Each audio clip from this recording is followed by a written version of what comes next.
নমস্কার, good morning. এক ফোনে বাংলা নিয়ে আপনাদের সাথে আমি প্রিয়াঙ্কা। হেলমেট ছাড়া বাইকে কড়া রাজ্য, হেলমেট ছাড়া বাইক চালালেই কড়া পদক্ষেপ। হেলমেটহীন বাইক চালকদের বিরুদ্ধে জোর অ্যাকশন নেওয়া হচ্ছে। আপনারা শুনলে চমকে যাবেন, 3 দিনে 3,302 জনের বিরুদ্ধে ব্যবস্থা নেওয়া হয়েছে। হেলমেট ছাড়া বাইকে কড়া রাজ্য। প্রতিনিধি রৌনক এই মুহূর্তে আমাদের সঙ্গে রয়েছেন, সরাসরি রৌনকের কাছে যাব। রৌনক, ধরপাকড় চলছে, তারপরও কি হুঁশ ফিরছে? দেখো, একেবারে এটাই হলো প্রশ্ন। প্রায় গত 3 দিনে 3,302 জনের বিরুদ্ধে কড়া পদক্ষেপ নিয়েছে কলকাতা পুলিশ, এবং যেটা নির্দিষ্ট করে বলা হয়েছে কোনো জায়গায় কোনো টলারেন্স করা যাবে না। বাইক আরোহীদের মাথায় যদি হেলমেট না থাকে সঙ্গে সঙ্গে তাদের বিরুদ্ধে আইনি পদক্ষেপ নিতে হবে। গত 3 দিনে এই ধরনের পদক্ষেপ নেওয়ার পরও এখনও তোমায় চিত্রটা দেখাবো, পার্ক সার্কাস 7 পয়েন্টে আমরা রয়েছি, এখনও বহু জায়গায় দেখা যাচ্ছে বাইক আরোহীরা তারা হেলমেট ছাড়া যাতায়াত করছে। এবং সবথেকে বড় বিষয়, যারা ছোট বাচ্চারা রয়েছেন, শিশুরা রয়েছেন, তাদেরকে নিয়ে যাতায়াত করা হচ্ছে। দেখানোর চেষ্টা করবো তোমাকে যে তাদের মাথায় কোনো রকম কোনো হেলমেট নেই, অর্থাৎ কোনো রকম কিন্তু সেফটি মেজার এখানে মানা হচ্ছে না। সেক্ষেত্রে এই রকম একটি জায়গায় কোনো রকম বাইক আরোহীদের মাথায় হেলমেট থাকছে না। রাজ্য পুলিশের তরফ থেকে কড়া ব্যবস্থা নেওয়া হচ্ছে, কিন্তু তারপরও কিন্তু শহরবাসীর হুঁশ ফিরছে না। তোমায় দেখাবো একটি বাইকে 4 থেকে 5 জন সওয়ারি হচ্ছে। এই ধরনের যে বাইকে এরকম ধরনের যাতায়াত, এই যাতায়াত বন্ধ করার জন্যই কিন্তু পুলিশের তরফ থেকে কড়া পদক্ষেপ নেওয়া হচ্ছে, কিন্তু তারপরও শহরবাসীর কোনো রকম হুঁশ ফিরছে না। কিন্তু কলকাতা পুলিশের তরফ থেকে স্পষ্ট নির্দেশ রয়েছে, এরকম ধরনের উইদাউট হেলমেট যদি কোনো জায়গায় কোনো বাইক আরোহীকে ধরা হয় তার বিরুদ্ধে কড়া পদক্ষেপ নেওয়া হবে। শুধুমাত্র তো উইদাউট হেলমেট যেমনটা তুমি বলছো সেই ছবি আমরা দেখছি না, আমরা বাইকে 3 জন করে যাচ্ছেন সেই ছবিটা পর্যন্ত দেখতে পাচ্ছি ক্যামেরায়। একেবারে উইদাউট হেলমেট ছাড়াও ওভার স্পিডিং থেকে শুরু করে এরকমই একটি বাইকে যেখানে 2 জন করে যাতায়াত করার কথা সেখানে 3 থেকে 4 জন করে কিন্তু যাতায়াত করা হচ্ছে, এবং এই ছবি প্রায়শই এখানে দাঁড়ালে কিন্তু ধরা পড়ছে। সেক্ষেত্রে এই ধরনের যে বিষয়গুলো যারা বাইক আরোহীরা মানছেন না তাদের বিরুদ্ধে কিন্তু পুলিশের তরফ থেকে কড়া পদক্ষেপ নেওয়া যায়। তুই অনবরত দেখতেই পাবে একের পর একটা বাইক যাচ্ছে, প্রত্যেকটি বাইকে 3 থেকে 4 জন একেবারে রৌনক, যাচ্ছে। সেই ছবি আমরা দেখতে পাচ্ছি। হেলমেট ছাড়া বাইকে রয়েছেন প্রায় অনেকেই। আমরা কলকাতার ছবিটা আপনাদেরকে দেখালাম, ঠিক পার্ক সার্কাস 7 পয়েন্টের সামনে আমাদের প্রতিনিধি রৌনক দাঁড়িয়ে সেই ছবি আপনাদের সামনে তুলে ধরলেন। একটু জেলার দিকেও আমরা নজর রাখবো, ডেবরার দিকে নজর রাখি। হেলমেট ছাড়া বাইকে কড়াকড়ি রাজ্য, জেলায় জেলায় জোর অ্যাকশনে পুলিশ। ডেবরা থানার ওসি ও ট্রাফিক বিভাগের ওসির অভিযান। হেলমেট না পরায় অনেককেই ফিরতে হলো বাড়ি, হেলমেট কিনে পড়তে বাধ্য করা হলো অনেককেই। যে ছবি এই মুহূর্তে আপনারা দেখছেন ডেবরার ছবি। জেলায় জেলায় জোর অ্যাকশনে পুলিশ, ডেবরা থানার ওসি ও ট্রাফিক বিভাগের ওসির অভিযান। দিগ্বিজয় প্রতিনিধি আমাদের সঙ্গে রয়েছেন। দিগ্বিজয়, আমরা দেখছি যে একেবারে ময়দানে নেমে পুলিশ একেবারে জোর অ্যাকশনে, ঠিক কি কি পদক্ষেপ নেওয়া হচ্ছে? দেখো, তুমি জানো রাজ্যের মুখ্যমন্ত্রী শুভেন্দু অধিকারীর নির্দেশে সারা রাজ্য জুড়েই কিন্তু এই হেলমেট নিয়ে অভিযানে নেমেছে পুলিশ। সেই মতো ডেবরা ওভারব্রিজের নিচে ডেবরা থানার ওসি এবং ডেবরা থানা ট্রাফিক বিভাগের পুলিশ রাস্তায় নেমে যে সমস্ত লোকজন যারা বাইক চালক হেলমেট পরছে না তাদেরকে কিন্তু দাঁড়িয়ে হেলমেট পরার আবেদন জানিয়েছে। পাশাপাশি জানানো হয়েছে যে যদি এর পরবর্তীকালে হেলমেট না নেওয়া হয় তাহলে কিন্তু ফাইন দেওয়া হতে পারে। যারা বিনা হেলমেটে রাস্তায় যাতায়াত করছে তাদেরকে রাস্তার সাইডে দাঁড় করিয়ে তাদেরকে হেলমেট আনতে বলা হচ্ছে, হেলমেট পরিয়ে কিন্তু তারপরেই তাদেরকে ছাড়া হচ্ছে। অর্থাৎ মুখ্যমন্ত্রী শুভেন্দু অধিকারীর নির্দেশের পরে কিন্তু তৎপর হয়েছে এই হেলমেট অভিযানে ডেবরা থানার পুলিশ প্রশাসন। বেশ, ডেবরার ছবিটা আপনাদেরকে দেখালাম, আর এবারে আমরা একটু দুর্গাপুরের দিকে নজর রাখি। আসানসোল দুর্গাপুর, সেখানকার কি ছবি? হেলমেট ছাড়া বাইক চালালেই পদক্ষেপ, হেলমেট ছাড়া বাইকে কড়াকড়ি রাজ্য। আসানসোল দুর্গাপুরেও জোর অ্যাকশন। অর্পণ প্রতিনিধি আমাদের সঙ্গে রয়েছেন। অর্পণ, হেলমেট ছাড়া বাইকে তো কড়াকড়ি রাজ্য, রাজ্যের তরফ থেকে একাধিক পদক্ষেপ নেওয়া হচ্ছে, সেক্ষেত্রে দুর্গাপুরবাসীর কি হুঁশ ফিরছে? হ্যাঁ দেখো, একেবারেই কিন্তু নতুন সরকার গঠনের পর কিন্তু যে নির্দেশিকা দেওয়া হয়েছে আসানসোল দুর্গাপুর পুলিশ কমিশনারেটের, একেবারেই যে ট্রাফিক বিভাগ কিন্তু একেবারেই নড়ে চড়ে বসেছে। কারণ তারা কিন্তু হেলমেটবিহীন গাড়ি দেখলেই কিন্তু তারা আটক করছেন এবং আইনানুগ ব্যবস্থা দেওয়া হচ্ছে। যদিও এই গোটা ঘটনায় কিন্তু পুলিশ সেভাবে তৎপর হয়েছে, সেখানে কিন্তু দেখা যাচ্ছে যে হেলমেট বিহীন যে সমস্ত বাইক আরোহীরা যারা রাস্তায় যাচ্ছেন, বাইক নিয়ে ঘোরাফেরা করছে, তাদেরকে কিন্তু সতর্ক করা হচ্ছে পুলিশের তরফ থেকে। এবং এরপরেও কিন্তু দেখা যাচ্ছে পুলিশ তো সতর্ক করছে মানুষকে, কিন্তু মানুষ কবে সচেতন হবে? কারণ একেবারেই। পুলিশ একাধিকবার কিন্তু সতর্ক করেছে, সেই দিকেও নজর রাখতে হচ্ছে। ধন্যবাদ। সারা বছর ধরেই আমাদের বিনা হেলমেটে যে টু হুইলারের চালক যারা আছে তাদের বিরুদ্ধে আমাদের ড্রাইভ চলে, কিন্তু আমাদের ঊর্ধ্বতন কর্তৃপক্ষের আদেশ মোতাবেক আমরা এটা আরও কঠোরভাবে বলবৎ করার জন্য আজকে আমাদের স্পেশাল ড্রাইভ চলছে, গতকাল থেকেই শুরু হয়েছে, যাতে আমরা 100% নিশ্চিত করতে পারি যে মানুষজন হেলমেট পরে রাস্তায় দুই চাকা যান নিয়ে বেরিয়েছেন। তার জন্যই আমরা সবাই সচেষ্ট। একদিকে আপনারা দেখলেন হেলমেট ছাড়া বাইক চালালেই কড়া পদক্ষেপ নিচ্ছে রাজ্য, অন্যদিকে রাজ্যে অবৈধ টোল প্লাজা বন্ধ করতে হবে, রাস্তায় কোনো ব্যারিকেড রাখা যাবে না, সব জেলা শাসকদের নির্দেশ মুখ্য সচিব মনোজ আগরওয়ালের। আর এরপরই অনেক অবৈধ টোল প্লাজায় তালা। দেখুন ছবিটা।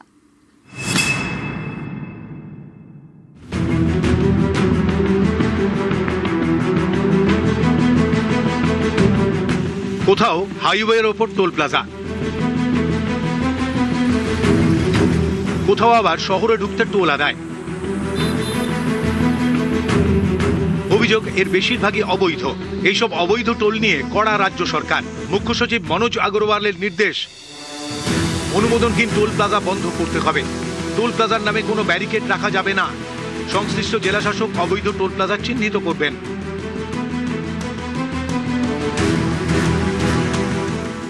কোনো অবৈধ টোল যেগুলোর কোনো লিগ্যালিটি নেই, বিভিন্ন জায়গায় তৃণমূলের ক্যাডাররা বাঁশ লাগিয়ে রাস্তা বন্ধ করে টোল আদায় করেছে, সেই রকম কোনো ইলিগাল কাজ করা যাবে না। বীরভূমের ইলাম বাজার, এখানে অজয় নদের উপর টোল প্লাজা। বীরভূম থেকে দুর্গাপুর যাতায়াতের সময় এই টোল প্লাজা পড়ে। অভিযোগ এই টোল প্লাজার মেয়াদ শেষ হয়ে গিয়েছে, কিন্তু তাতে কি টোল নেওয়া বন্ধ হয়নি। সরকার বদলের পরে এই টোল প্লাজায় এবার তালা। এখানে 4 মে বন্ধ হয়ে যায় টোল আদায়। মঙ্গলবার বিকেলে ফের খোলে। বুধবার সকালে অফিস ঘরে তালা।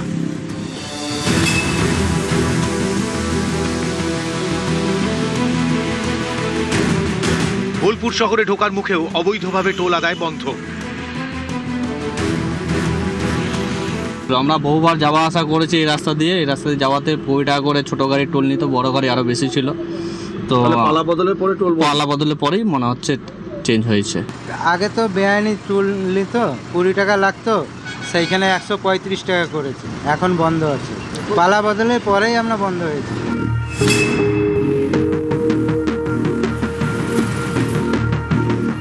পশ্চিম বর্ধমানের বারাবণী বিধানসভা এলাকার রূপনারায়ণপুর, পাশেই ঝাড়খণ্ড। এমন একটি জায়গায় রয়েছে টোল প্লাজা। অবাধে টোল ছাড়াই গাড়ি যাতায়াত করছে। গাড়ি চালকরা জানাচ্ছে যে এই টোল প্লাজাতে অবৈধভাবে টাকা আদায় করত টোল প্লাজা কর্মীরা। এই মুহূর্তে টোল প্লাজাতে দেখতে পাচ্ছি কোনো কর্মী নেই। पहले तो यहाँ 120 रुपये लेता था, बोला टोल टैक्स। क्या बोल के लेता था? टोल टैक्स है तो ये जायज था क्या? नाजायज था, जायज थोड़ी था। जायज रहता तो रहता ना, भागा का है। अभी 1 रुपया नहीं लग रहा जब से बीजेपी जीता है।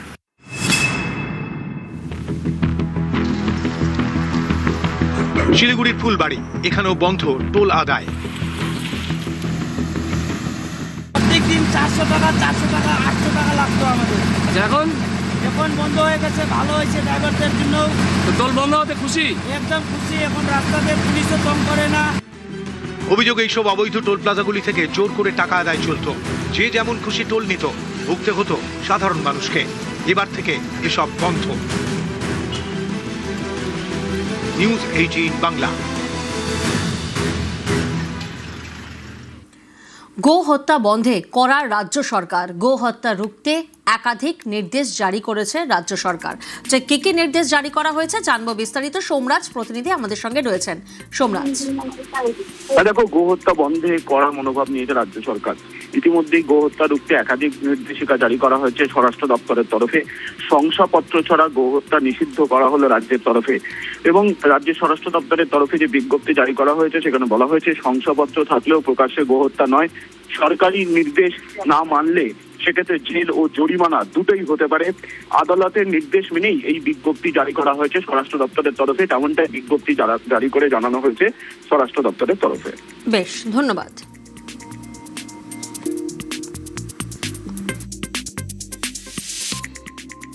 রাজ্যে এবার 5 টাকায় মিলবে মাছ ভাত। তৃণমূল আমলে 5 টাকায় মিলত ডিম ভাত। বিজেপি সরকার দিচ্ছে 5 টাকায় মাছ ভাত। খুব তাড়াতাড়ি জারি হবে সরকারি নির্দেশিকা।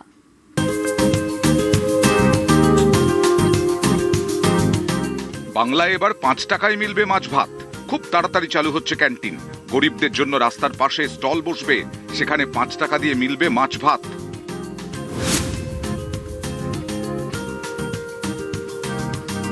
তৃণমূল আমলে 5 টাকায় ডিম ভাত পাওয়া যেত। বাংলার প্রথম বিজেপি সরকার 5 টাকায় মাছ ভাত খাওয়াবে। ইতিমধ্যেই পরিকল্পনা করে ফেলেছে শুভেন্দু অধিকারীর সরকার। খুব তাড়াতাড়ি সরকারি নির্দেশিকা জারি করা হবে। এই প্রকল্পে উপকৃত হবেন লক্ষ লক্ষ দিন আনা দিন খাওয়া মানুষ। বাঙালি মানেই মাছ ভাত। গত কয়েক বছরে এই মাছ বাঙালির খাবার প্লেট থেকে বেরিয়ে রাজনীতির হেঁসেলে ঢুকে পড়েছে। বিজেপিকে বাঙালি বিরোধী হিসেবে দাগিয়ে দিতে বারবারই মাছ ভাতকে রাজনৈতিক অস্ত্র হিসেবে ব্যবহার করেছে তৃণমূল। ভোটের ময়দানে প্রচার করেছে বিজেপি ক্ষমতায় এলে বাঙালির নাকি মাছ খাওয়া বন্ধ হয়ে যাবে। তৃণমূলের এই প্রচারের মোকাবিলা করতে মাছ হাতে নিয়ে ময়দানে নামেন বিজেপি নেতারা। ক্ষমতায় আসার পর তৃণমূলের প্রচারকে গুঁড়িয়ে দিল পদ্ম শিবির। মাছ উৎসব করেছেন বিজেপি বিধায়ক তাপস রায়, সেখানে যান দিলীপ ঘোষ। বুধবার বিধায়কদের শপথের দিনে বিধানসভায় পাত পেড়ে মাছ ভাত খেতে দেখা গেছে বিজেপি বিধায়কদের। তৃণমূলের মাছ আক্রমণের জবাবে এবার মাস্টার স্ট্রোক বিজেপি সরকারের। তৃণমূল আমলের 5 টাকায় ডিম ভাতের বদলে 5 টাকায় মাছ ভাত খাওয়াবে বিজেপি সরকার। নিউজ 18 বাংলা।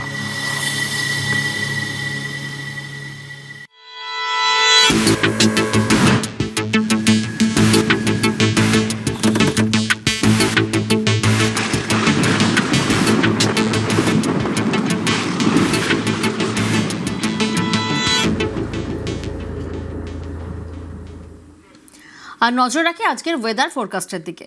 দক্ষিণবঙ্গে বাড়বে গরম, কমবে ঝড় বৃষ্টি আর চড়বে পারদ। শুক্রবার থেকে মঙ্গলবার পর্যন্ত শুষ্ক আবহাওয়া থাকবে। 2 থেকে 4 ডিগ্রি সেলসিয়াস বাড়বে তাপমাত্রা। অর্থাৎ দক্ষিণবঙ্গে আপাতত গরম বাড়বে এমনটাই বলা চলে, কারণ ঝড় বৃষ্টি কমবে, যার জেরে পারদও কিন্তু বাড়বে।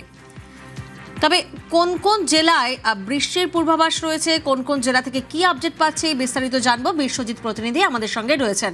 বিশ্বজিৎ, একদমই আগামী কয়েকদিন দক্ষিণবঙ্গে তাপমাত্রা তো বাড়বেই, তবে তার সঙ্গে সঙ্গে আজ অর্থাৎ আগামী 24 ঘন্টায় অন্তত 2 জেলায় ঝড় বৃষ্টির সম্ভাবনা জোরালো রয়েছে। বীরভূম এবং মুর্শিদাবাদ এই 2 জেলায় যেমন 40 থেকে 50 কিলোমিটার গতিবেগে দমকা ঝোড়ো হাওয়া বইবে, তার সঙ্গে বজ্রবিদ্যুৎ সহ হালকা থেকে মাঝারি বৃষ্টি হতে পারে। তবে স্থানীয়ভাবে কলকাতা সহ দক্ষিণবঙ্গের সব জেলাতেই স্থানীয়ভাবে স্বল্প সময়ের জন্য বজ্রবিদ্যুৎ সহ বৃষ্টির সম্ভাবনা সামান্য, খুব সামান্য হলেও আছে আগামী কয়েকদিনে। তবে আগামীকাল থেকেই সম্ভাবনাটা আরো কমবে, তবে তাপমাত্রা বাড়বে। অন্তত আগামী 4-5 দিনে 2 থেকে 4 ডিগ্রি সেলসিয়াস তাপমাত্রা বেড়ে যাবে।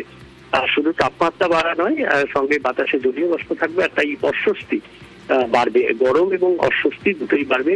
কলকাতা ও সংলগ্ন এলাকায় ফিল লাইক টেম্পারেচারটা স্বাভাবিক তাপমাত্রা থেকে অনেকটা পাশাপাশি এবার একটু উত্তরবঙ্গের দিকে নজর দেওয়া যাক। উত্তরবঙ্গে দুর্যোগের মেঘ, শনিবার পর্যন্ত বিক্ষিপ্ত ভারী বৃষ্টির সতর্কতা রয়েছে। পার্থ প্রতিনিধি আমাদের সঙ্গে রয়েছেন। পার্থ, কি আপডেট পাচ্ছি আমরা উত্তরবঙ্গ থেকে? দেখো, উত্তরবঙ্গ আকাশ থেকে কিন্তু দুর্যোগের মেঘ কিন্তু কাটেনি এবং গত কয়েকদিনের মতো যে বৃষ্টির সম্ভাবনা ছিল, গত কয়েকদিন বৃষ্টি হয়েছিল। আগেও কিন্তু উত্তরবঙ্গের একাধিক জেলায় বৃষ্টির সম্ভাবনা হয়েছে। গতকাল রাত পর বৃষ্টি হয়েছে শিলিগুড়িতে, সকাল থেকে আকাশের মুখ ভার। সমতলে বেশ কিছু জেলাতেও কিন্তু সকাল থেকে মেঘলা আকাশ হয়েছে, কোথাও আংশিক মেঘলা, এবং কোনো জায়গায় ধরে হাওয়ার সঙ্গে বৃষ্টি হওয়ার সম্ভাবনা রয়েছে। আর যদি পাহাড়ের দিকে নজর রাখি তাহলে দার্জিলিং, কালিম্পং, সেখানেও কিন্তু সকাল থেকে আকাশের মুখ ভার এবং মেঘের আড়ালে রয়েছে শহর দার্জিলিং, এবং দুপুরের পর থেকে দার্জিলিং এ বৃষ্টির কথা